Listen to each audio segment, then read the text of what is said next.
Hello traders, welcome back to the channel. मेरा नाम है विशाल और आप देख रहे हैं मिड वीक मार्केट अपडेट। दोस्तों, निफ्टी फ्यूचर्स ऑलमोस्ट 5.5% के करीब बाउंस हो चुका है from the recent bottom which was on 21 November 2024। And हम लोग ये देख पा रहे हैं कि जो प्राइस है निफ्टी फ्यूचर जो है वो ऑलमोस्ट जो रेजिस्टेंस बैंड है यहाँ पे ग्रीन कलर का उसको सरपास कर चुका है आज के इंट्राडे ट्रेडिंग सेशन में, but closing has been below the resistance band. और ये जो रेजिस्टेंस बैंड है ये 24,262 से लेके 24,600 के बीच में है। ठीक है, that is the first thing.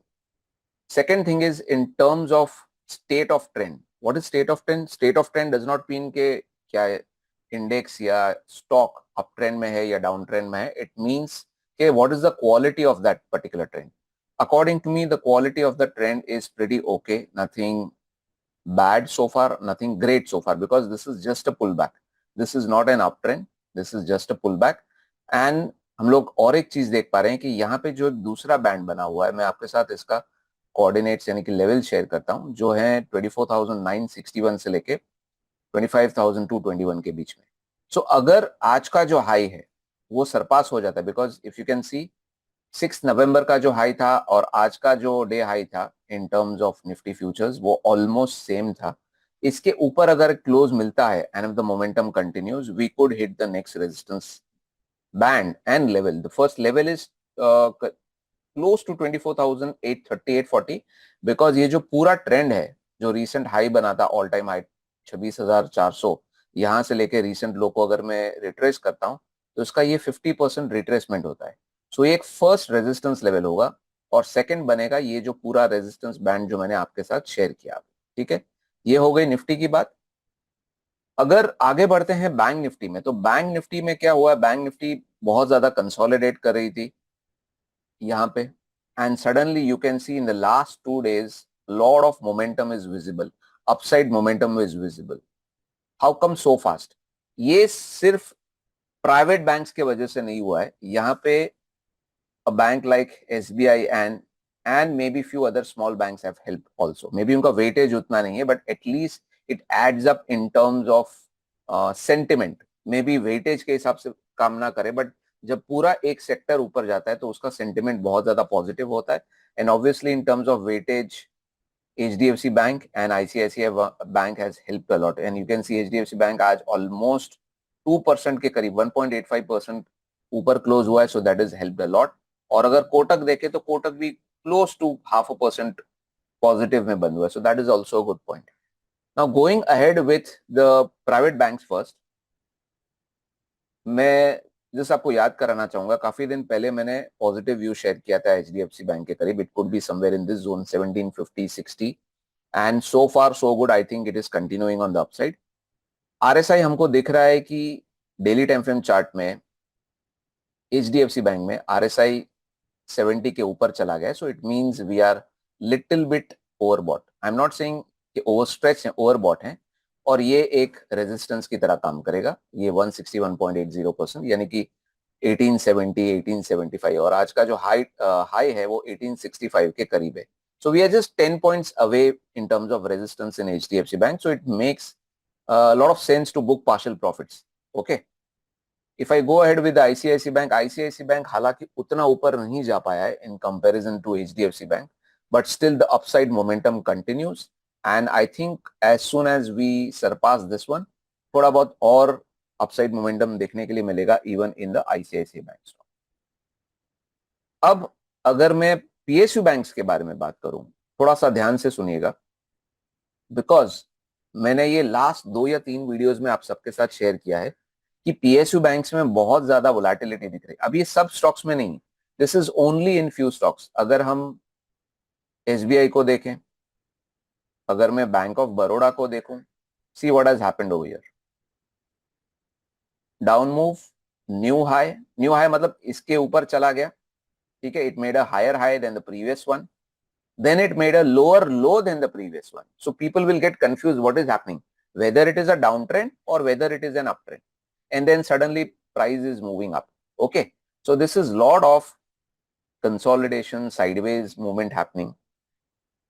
SBI में अगर चेक करें तो एसबीआई में भी ऑलमोस्ट सिमिलर पैटर्न विजिबल है. Union bank, if you watch Union Bank, I can say it's little bit more smoother. It has gone up, come down, did not surpass this, but it has gone up above this high. Now there is a resistance over here. If you can see, मैं एक दूसरे colour से highlight करना चाहूंगा आप सबके लिए. यहाँ पे गैप है first of all, and along with the gap there are these two highs. So अगर ये दोनों हाई के ऊपर अगर क्लोज दे देता है, से 133 134 के ऊपर, देन बहुत ज्यादा पॉजिटिविटी आ जाएगी यूनियन बैंक में, and may be some sort of positive movement on the upside will be visible in this stock. इसके साथ अगर मैं दूसरे स्टॉक्स ओपन करूं जैसे कि पीएनबी, सो पीएनबी में भी अभी हमको अपसाइड मोमेंटम दिख रहा है. महाराष्ट्र बैंक में भी आज बड़ा ग्रीन कैंडल बना है. सेंट्रल बैंक में भी we can see a very big green candle. So it seems that positional breakouts are visible in the PSU banking stocks. This is a good thing. But as a trader, क्या मैं ready हूं psychologically, mentally to trade on the long side in PSU banks? Because देखिए, positional trading का जो time frame होता है वो करीबन 3-4 महीने से लेकर 6 महीने का होता है, या कभी कभार ज्यादा भी होता है. As a trader I would say no, I am not interested in the stocks to trade it on the long side as a positional trader. The main reason is जो higher time frame charts है, जैसे कि weekly या especially the monthly time frame charts in all these stocks like SBI या Bank of Baroda, they are extremely overstretched according to me. So क्या मैं ये बोलना चाह रहा हूँ that I am negating or I am ignoring this price movement on the upside? No, मैं ये नहीं बोल रहा हूँ. What I would like to do is I would like to trade these stocks on the long side, but with a shorter term time frame as a swing trader. यानी कि जो swing trader होता है वो क्या करता है, अगर मैं थोड़ा सा हिस्टोरिकल चार्ट्स में जाऊं, ये देखिए यहाँ पे काफी बड़ा मूवमेंट आया है in Bank of Baroda. I would not like to trade this entire move. As a short term trader, what I will be doing is, if the stock goes up, if it gives a dip, probably I will try to buy here, trade it for the short term and get out. Smaller stop losses, smaller targets, get out of the markets as quickly as possible, book profits on the upside as quickly as possible. Only if that is happening, then I'm interested. Otherwise, I would like to stay away in PSU banking stocks with a view of positional trader. I would not be interested in that, certainly. But as a swing trader, अगर मुझे opportunity मिलती है, I would surely go ahead. And for that opportunity, I will have to wait for few days, because with this uptrend continuing, when the next dip comes, possibly somewhere here or at a place where I have a good risk reward ratio, only then I will try to get back into. और मैं जरूर update करूंगा आप सबके साथ, ठीक है. अब मैं बात करना चाहूंगा थोड़ा सा फार्मा स्टॉक्स के बारे में. फार्मा स्टॉक्स मैंने शायद से 3 स्टॉक्स आप सबके साथ शेयर किए थे. एक था लुपिन. लुपिन भी धीरे धीरे करके ऊपर जा रहा है, and one of the positive things over here is positive divergence in RSI, and this has played a decent role for the stock to go up. You can see, हालांकि ये पॉजिटिव डाइवर्जेंस बहुत ज्यादा strong नहीं है, but फिर भी एक छोटा सा पॉजिटिव एलिमेंट जरूर ऐड करता है इस पर्टिकुलर चार्ट में. Torrent pharma, even this stock continues to outperform on the upside. हालांकि लास्ट 2-3 दिन से इसमें मोमेंटम नहीं है, बट फिर भी मैं बोलना चाहूंगा कि overall it's looking good in the 2 hourly time frame charts. अगर मैं इसमें देखूं तो breakout somewhere came over here in this zone, I think somewhere in this zone, and then it retraced and then it continues to go higher. So overall, so far so good. And one more stock, the king of pharma stocks, जो मैं हमेशा बोलता हूं, और वो stock भी मैंने आप सबके साथ शेयर किया था, and that is Sun Pharma. Okay, so if we have a look at Sun Pharma में हालांकि मोमेंटम उतना ज्यादा विजिबल नहीं है, बट यहाँ पे भी हमको एक पॉजिटिव डाइवर्जेंस दिख रहा है. In RSI, you can see this lower lows in the price, higher lows in the RSI.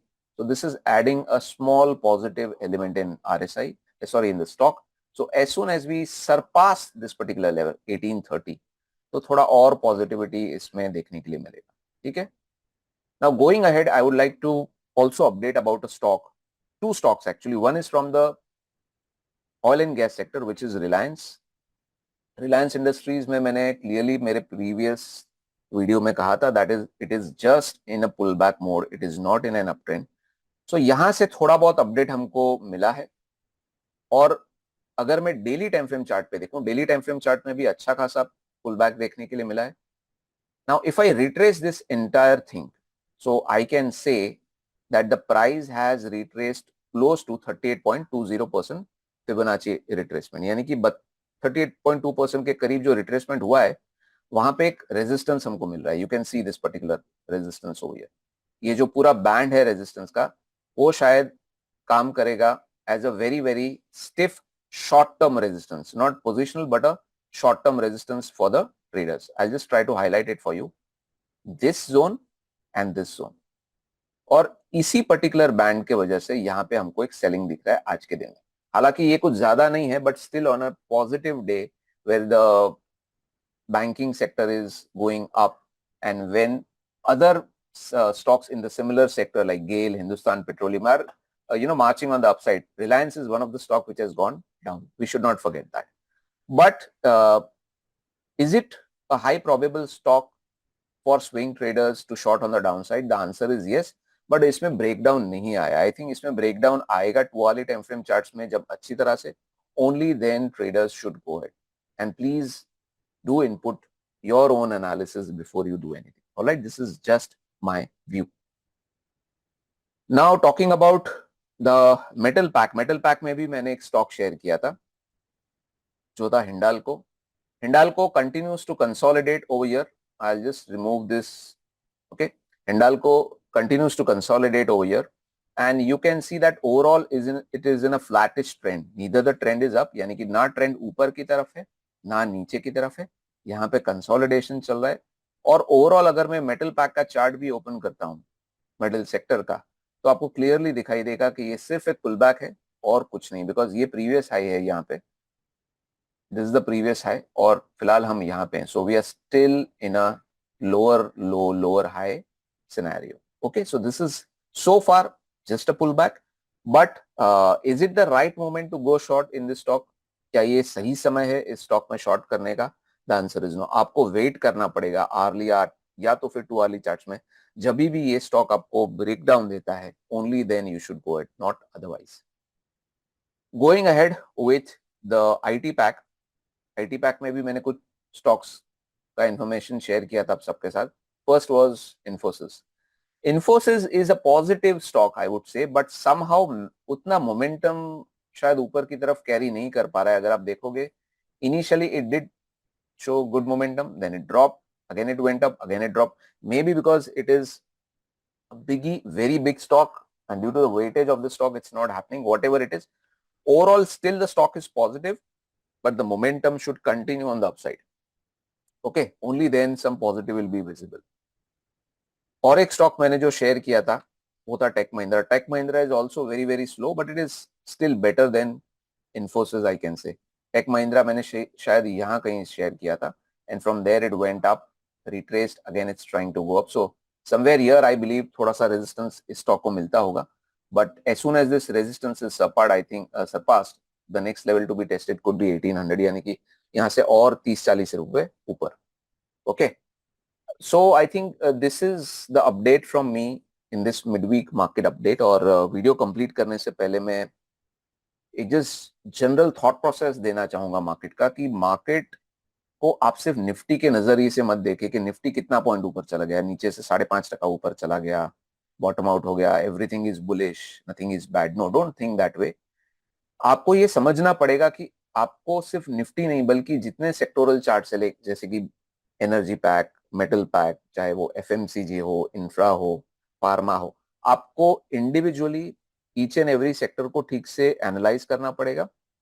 उसके सेक्टर्स के अंदर के स्टॉक्स को भी ठीक से एनालाइज करना पड़ेगा. And this is not a time, ये कुछ ऐसा टाइम नहीं है जहां पे आप कोई भी सेक्टर से कोई भी स्टॉक उठा लें और कुछ भी ट्रेड कर ले. आपको पिक करना पड़ेगा. जैसे कि मेटल से मैंने पिक किया है सिर्फ हिंडाल्को को, ऑयल एंड गैस में से मैंने पिक किया है सिर्फ रिलायंस इंडस्ट्रीज को, आईटी पैक में से मैंने पिक किया था किसको, टेक महिंद्रा को और इन्फोसिस को. ठीक है, प्राइवेट बैंक्स में से मैंने उठाया था एचडीएफसी बैंक को और आईसीआईसी बैंक को. So this is how you will have to understand how markets are moving. It's a very much stock specific, sector specific market. It's not a complete blanket market जहां पे आप किसी भी sector में कोई भी स्टॉक को उठा लेंगे तो सब चलेंगे ऊपर की तरफ. No, as of now it's not visible because one of the reasons, major reasons is also the dollar index. ये भी मैं आपके साथ शेयर करना चाहूंगा. ये मैंने आज सुबह सुबह देखिए ट्विटर के ऊपर भी पोस्ट किया है. So you can see this H1 H2 marking. ये मार्किंग और कुछ नहीं है, पर ये दिखा रहा है कि जब सितंबर में बॉटम आउट हुआ था dollar index, exactly same time September and में यानी कि अक्टूबर के स्टार्ट में निफ्टी फ्यूचर टॉप आउट कर दिया था 26,400 पे. सो यहाँ पे डॉलर इंडेक्स ऊपर गया, देन इट डिप्ड, रिट्रेस, वापस ऊपर जाके वापस रिट्रेस कर रहा है, and now it is forming a higher low than previous one. Like L2 is higher than L1, H2 is higher than H1. So it's in an up trend. अगर यहाँ पे शॉर्ट टर्म चार्ट्स में breakout आ गया and if dollar index starts going higher, it will be negative for Nifty. Then how Nifty starts reacting, ये आपको देखना पड़ेगा. So please understand that, and I hope ये वीडियो आपको हेल्पफुल रहा होगा. Please let me know with your comments below आपको ये वीडियो कैसा लगा, because your comments will work as a motivation for me to make good videos, informational videos for all of you. Trade less, trade wisely. Thank you.